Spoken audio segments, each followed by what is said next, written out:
seguindo nosso itinerário rumo à segunda sessão do Sínodo e acompanhando os temas que aparecem no instrumento de trabalho, hoje nós vamos tratar dos percursos. Esta parte põe em evidência os processos que asseguram o cuidado e o desenvolvimento das relações, em particular a união a Cristo, com vista à missão e à harmonia da vida comunitária, graças à capacidade de enfrentar em conjunto conflitos e dificuldades. Os convidados para a nossa conversa são Cristina dos Anjos e Padre Geraldo Luiz Demore. Cristina dos Anjos é uma das madres sinodais do Brasil, é socióloga, atua como assessora nacional para migrações no Secretariado Nacional da Caritas Brasileira e é referente latino-americana para o tema. Compõe a comissão do CELAM, CLAR e Caritas no eixo Mulher na Igreja e na Sociedade. Cristina, uma alegria receber você aqui mais uma vez no Igreja Sinodal. Bem-vinda. Bom dia. Obrigada, Marcos, por acolher mais uma vez aqui nesse espaço. É sempre uma alegria, né, poder dialogar sobre esse processo sinodal. Obrigado. E o Padre Geraldo Luiz Demore, jesuíta, mestre e doutor em teologia, professor na Faculdade Jesuíta de Filosofia e Teologia de Belo Horizonte, integrante do nosso Serviço Teológico Pastoral. Padre Geraldo, bem-vindo também ao Igreja Sinodal. Obrigado, Marcos. Alegria também estar aqui mais uma vez com todos e todas que acompanham esse programa, que é uma forma muito importante da gente poder se preparar e também se deixar depois transformar por esse processo sinodal. Alegria estar aqui com vocês. Obrigado. Você que está nos acompanhando aqui semanalmente, nós já tivemos 2 programas dedicados ao instrumento de trabalho para a segunda sessão. Hoje, esse terceiro programa, como eu mencionei no início, nós vamos tratar sobre os percursos, os itinerários que aparecem na parte 2 do instrumento de trabalho. Aparecem, assim, 4 grandes temas e a gente vai tratar sobre eles no programa de hoje. Eu quero começar ouvindo a Cristina, escutando a Cristina, sobre o tema da formação. Aqui aparece uma formação integral e compartilhada. De que maneira, Cristina, a formação pode, contribuir para uma igreja sinodal, para os nossos processos, para os percursos, para o desenvolvimento de uma igreja sinodal em missão? Então, eu entendo, e o documento ele afirma isso, da importância nessa perspectiva de uma igreja sinodal, da compreensão do que é vir a ser essa igreja sinodal, né? Nós todos estamos em um processo de aprendizagem e o documento ele vem afirmar a importância de uma formação que ela seja integral e ela seja conjunta, né? Uma formação em que, de fato, a gente possa trabalhar conjuntamente, né? Leigos, leigas, as mulheres, os ministros ordenados, religiosos, religiosas, trabalhar essa formação conjuntamente no sentido também de provocar aí uma aproximação, um conhecimento mútuo, uma possibilidade maior de caminhar conjuntamente, né? Então, esse é um elemento, fundamental. Nesse documento também se explicita a importância especial ali do envolvimento das mulheres nessa formação, entendendo que é importante, é muito importante que as mulheres estejam nesse processo formativo, mas que também elas possam ser consideradas enquanto formadoras também, né? Seja nos processos de formação integral, seja dentro dos seminários, enfim, a importância da presença e contribuição das mulheres, né, nesse processo formativo. Um outro tema que aparece aqui é o tema do discernimento, e que bom que a gente tem um jesuíta aqui hoje na gravação, no programa, que vai nos ajudar. E aí, Padre Geraldo, o instrumento Labores, a parte aqui dos percursos, dedica sobre uma parte ao discernimento eclesial para a missão. Como que o discernimento comunitário, né, pode favorecer esta igreja sinodal em missão, uma cultura de discernimento comunitário, e como é que ela pode ser implementada nos diferentes contextos locais? Então, é importante que a gente, essa palavra não é assim, muito empregada no cotidiano de muitos fiéis, né? A palavra discernimento. Mas essa palavra já existe, já muito antiga, e São Paulo mesmo diz que a gente tem que discernir tudo para ver aquilo que mais convém. E dentro da espiritualidade da igreja, dentro do caminho da igreja, surgiram várias maneiras de viver o discernimento. Seja um discernimento relacionado à própria existência pessoal, para onde Deus convida, para onde Deus quer levar cada pessoa, seja o discernimento comunitário, que é o que, fundamentalmente, o texto do instrumento de trabalho trabalha. Ou seja, como realizar um discernimento. Porque muitas vezes, na igreja, digamos assim, algumas autoridades tomam decisões, e às vezes as decisões tomadas somente por elas, sei lá, o padre, ou o coordenador da comunidade, ou o bispo, e muitas vezes, claro, houve algum tipo de reflexão, algum tipo de discernimento, certamente houve. Agora, o que o processo sinodal todo chamou a atenção é que falta na igreja processos sinodais, que as decisões sejam resultado de um processo de ampla escuta e de uma busca da vontade de Deus. Então, o discernimento comunitário é isso. Como assegurar que o caminho, porque trata-se de um caminho sinodal, ou seja, um caminho todos juntos, um caminho sinodal que deveria levar a buscar juntos a vontade de Deus e em função da missão. Então, é um discernimento em função da missão. Então, todos os atores deveriam participar, intervir. Como que se dá esse discernimento? Então, o texto ele vai insistir muito na escuta. A escuta como sendo necessária para que possa haver discernimento. Escuta, é claro, escuta da palavra de Deus, Deus que fala nos diferentes atores que compõem, vamos dizer assim, o corpo eclesial, ou seja, no caso, o ministro ordenado, certamente, as lideranças, certamente, mas o texto é mais amplo, é mais ambicioso, ele diz todo o povo de Deus, então, e procurar essa escuta dos sensus fidelis. Como isso se dá?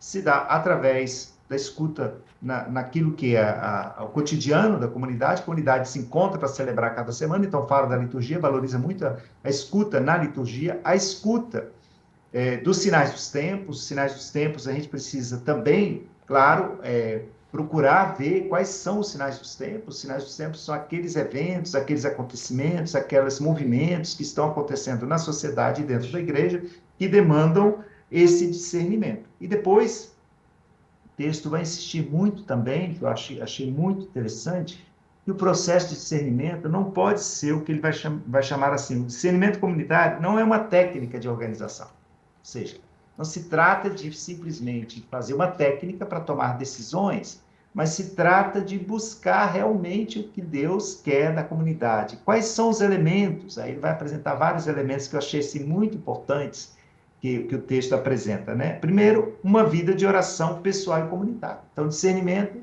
nasce da oração. Discernimento é escuta da vontade de Deus, para onde o Espírito quer nos conduzir. Então, primeiro elemento, oração. Segundo elemento, uma preparação pessoal e comunitária. Você não pode fazer discernimento sobre um tema se não houve uma preparação. E a preparação significa, muitas vezes, oferecer os dados, saber quais são as questões que estão sendo discutidas. Depois, escuta respeitosa e profunda da palavra de cada um.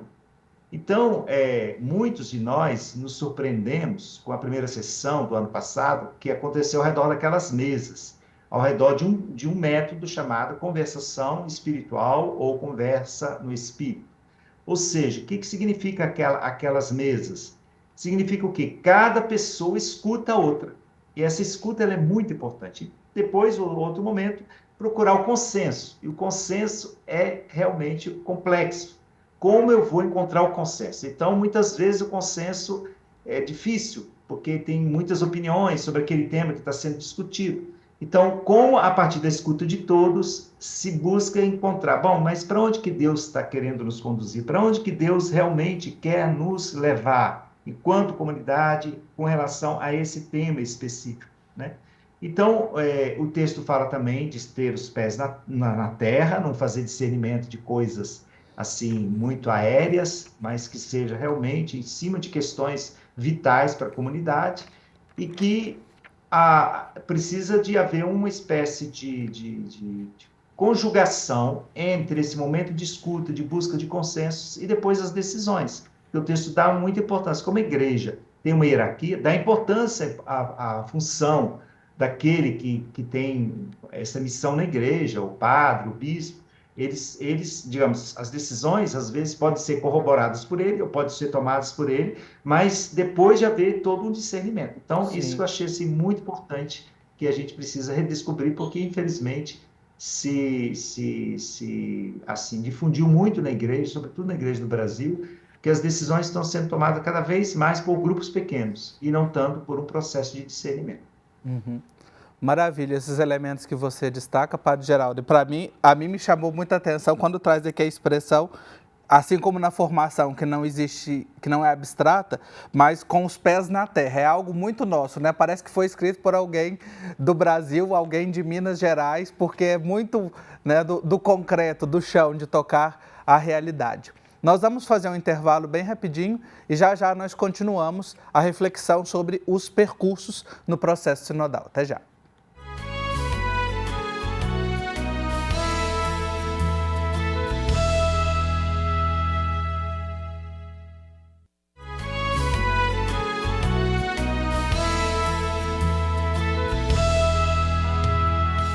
Estamos de volta com a nossa Igreja Sinodal. Obrigado pela sua companhia. Aqui em cada semana, refletindo, aprofundando como ser uma igreja sinodal em missão. Quer rever os programas anteriores? Basta você procurar no YouTube, @Igreja Sinodal, e você confere todos os programas, especialmente esses em que a gente está tratando, aprofundando do nosso instrumento de trabalho. Eu converso hoje com a Cristina dos Anjos e com o Padre Geraldo Luiz Demore. No bloco anterior, a gente falou sobre a formação, a importância da formação integral e do discernimento comunitário. E aí, um terceiro elemento que aparece aqui são os processos de decisão.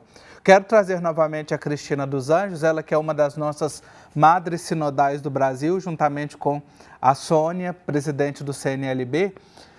Cristina, como é que a articulação dos processos decisórios em uma igreja sinodal pode promover a participação efetiva de todos os seus membros? Então,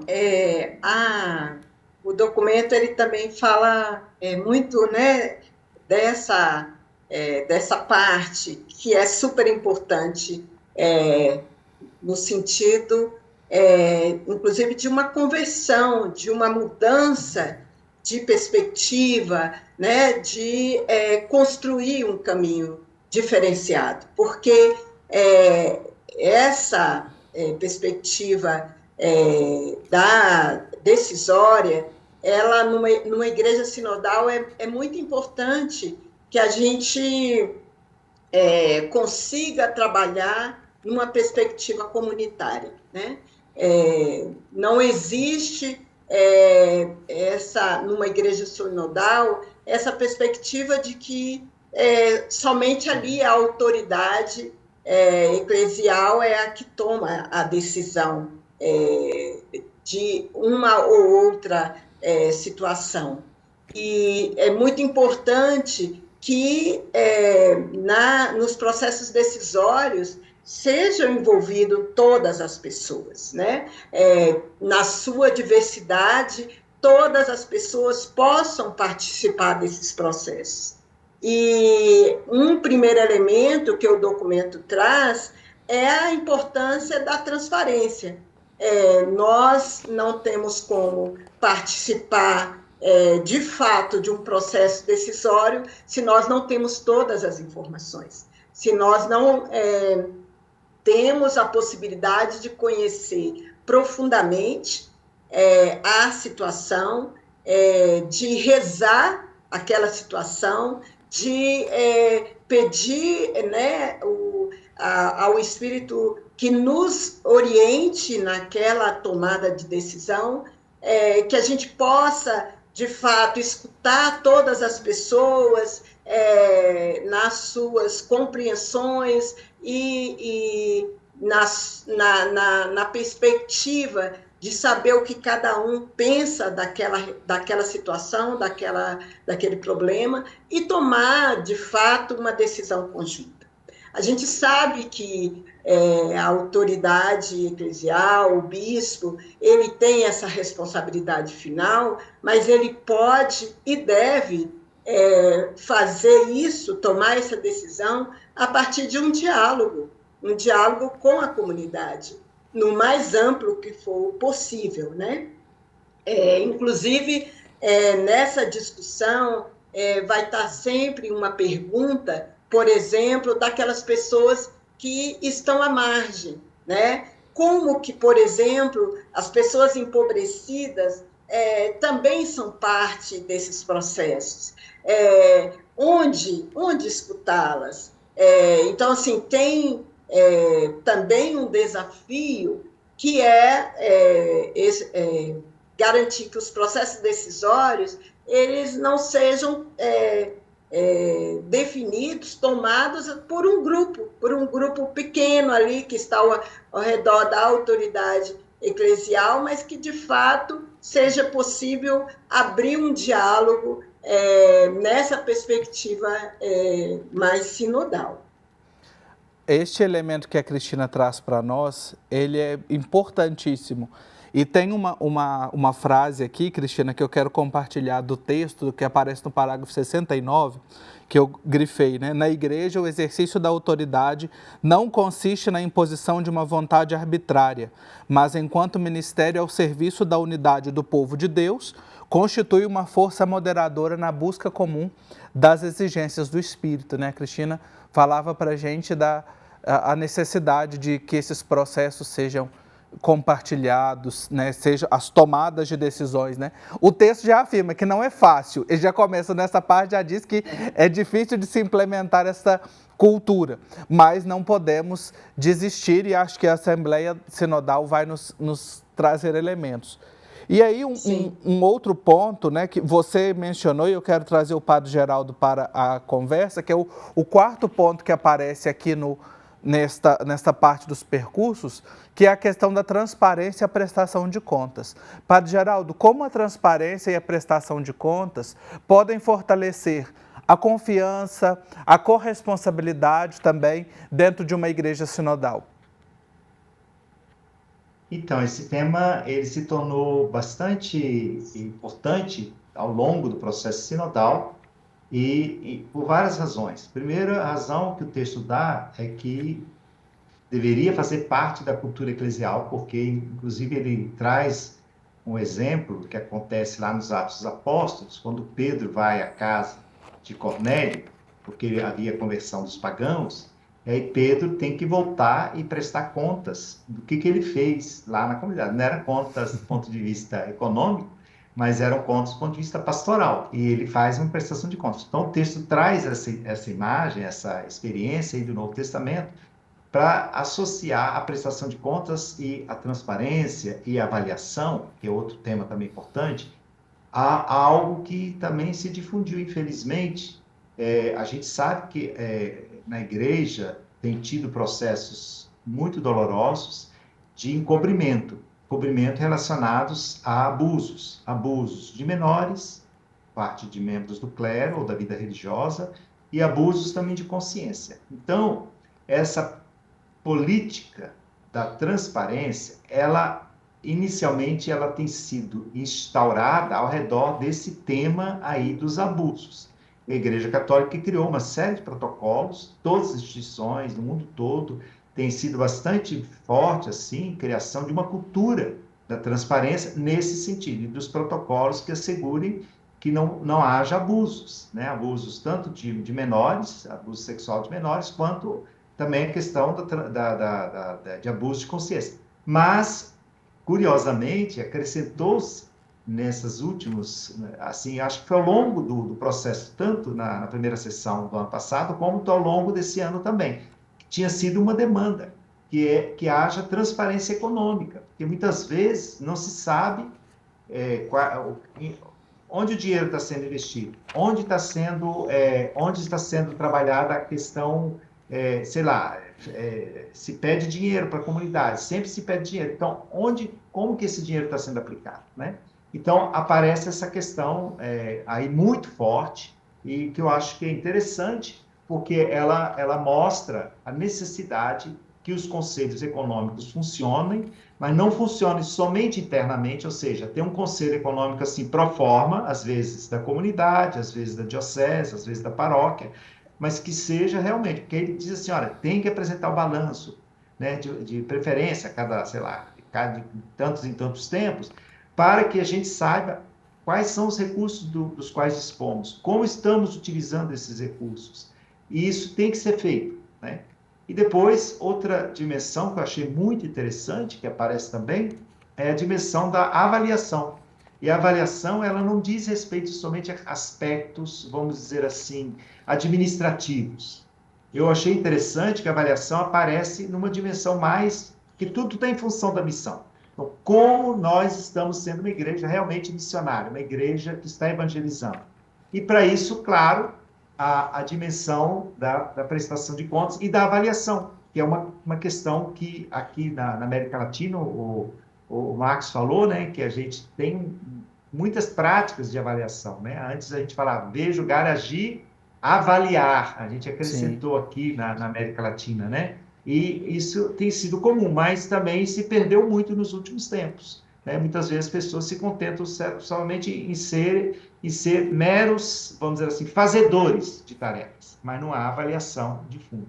Então, eu achei que esses 3 elementos foram muito importantes. Era isso que eu penso, né? Que apareceu e que precisa ser evidenciado. Uhum. Excelente. Importante destacar, você trouxe, Padre Geraldo, essa questão da avaliação pastoral. Num dos programas aqui, em que Dom Mol participou com a gente, antes ainda de ser publicado esse instrumento Labores, ele falava, né, a necessidade de prestação de contas, e não só econômica, mas também dos planos pastorais. E depois aparece isso concretamente aqui, né, uma chamada para todos nós aí na nossa missão, na nossa ação. A gente chega ao fim do nosso programa de hoje, né, o tempo contribuiu para que a gente pudesse passar os 4 pontos principais dessa parte. Eu quero agradecer a participação dos nossos convidados. Padre Geraldo Luiz Demório, obrigado pela sua contribuição. Obrigado, Marcos, pelo seu trabalho belíssimo e que a Igreja do Brasil, graças a Deus, está acompanhando todo o processo sinodal, em grande parte, graças a esse programa Igreja Sinodal. Obrigado pelo seu trabalho. Obrigado. E também agradecer a Cristina dos Anjos pela participação no programa de hoje e, claro, desejar os nossos votos, a nossa sintonia, a nossa unidade de uma boa participação na Assembleia Sinodal. Conte com as nossas orações, Cristina.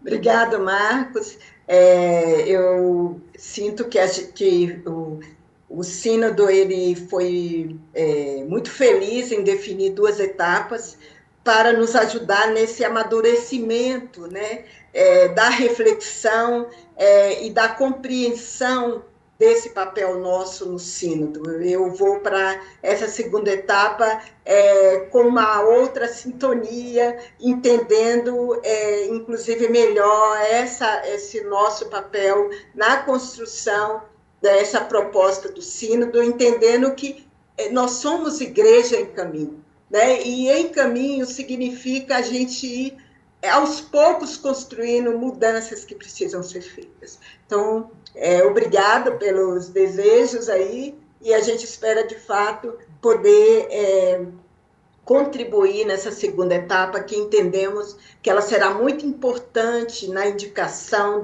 dos caminhos para essa igreja sinodal. Amém. E você que nos acompanha semanalmente, obrigado pela sua companhia. Na próxima semana a gente encerra aqui a reflexão do instrumento de trabalho com o tema dos lugares. Eu espero você, conto com a sua companhia. Até lá.